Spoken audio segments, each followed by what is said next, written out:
Assalamualaikum warahmatullahi wabarakatuh. Perkenalkan, nama saya Muhammad Efrian Aidil Fikri. Saya dari 12 MIPA 1 absen 16. Saya menjelaskan tentang pertumbuhan dan perkembangan serta metabolisme sel. Tentang pertumbuhan dan perkembangan.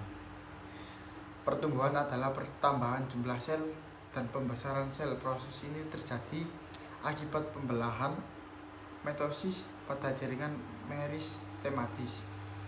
Perkembangan merupakan proses perubahan yang menyertai pertumbuhan menuju tingkat pematangan atau kedewasaan makhluk hidup.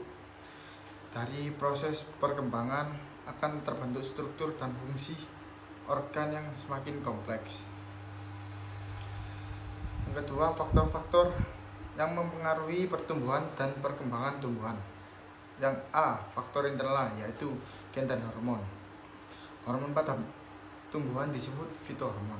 Yang kedua, faktor eksternal, yaitu air, cahaya, kelembapan, nutria, suhu, oksigen, dan tingkat keasaman tanah. Enzim. Satu, komponen enzim ada dua macam, yaitu enzim sederhana yang hanya terdiri atas protein dan enzim kompleks atau enzim konjungsi yang terdiri atas komponen protein dan komponen non-protein. Yang kedua, sifat-sifat enzim dipengaruhi oleh suhu dan pH. Bekerja secara spesifik, bekerja secara bolak-balik. Diperlukan dalam jumlah sedikit berupa kaloid. Yang ketiga, mekanisme kerja enzim ada dua cara, yaitu log and key teori dan induked fit teori. Yang keempat, faktor-faktor yang mempengaruhi kerja enzim. Suhu, pH, konsentrasi enzim, konsentrasi substrat, zat-zat pengiat atau aktivator, zat-zat penghambat, inhibitor. Selanjutnya, katabolisme karbohidrat. A, respirasi aerob terjadi dalam 4 tahap, yaitu glikolisis, dekarboksilasi, oksidatif, siklus Krebs, dan yang terakhir sistem transport elektron. Yang B, respirasi aerob terjadi dibedakan menjadi dua macam, yaitu fermentasi asam laktat yang memiliki bahan awal glukosa dan memiliki hasil akhir yaitu asam laktat.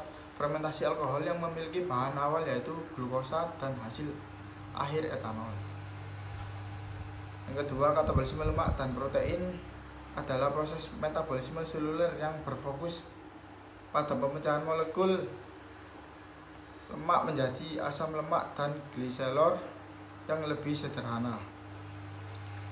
Katabolisme protein adalah proses metabolisme seluler yang berfokus pada pemecahan molekul-molekul protein menjadi asam amino yang lebih sederhana. Metabolisme 1.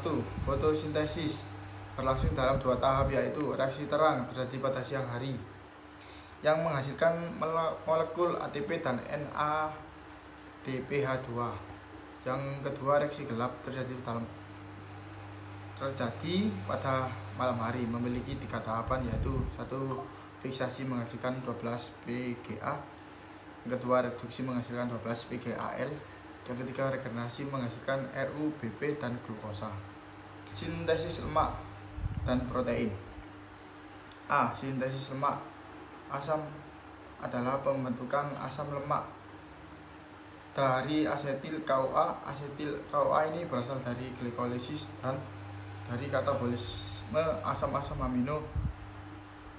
Yang B, sintesis protein.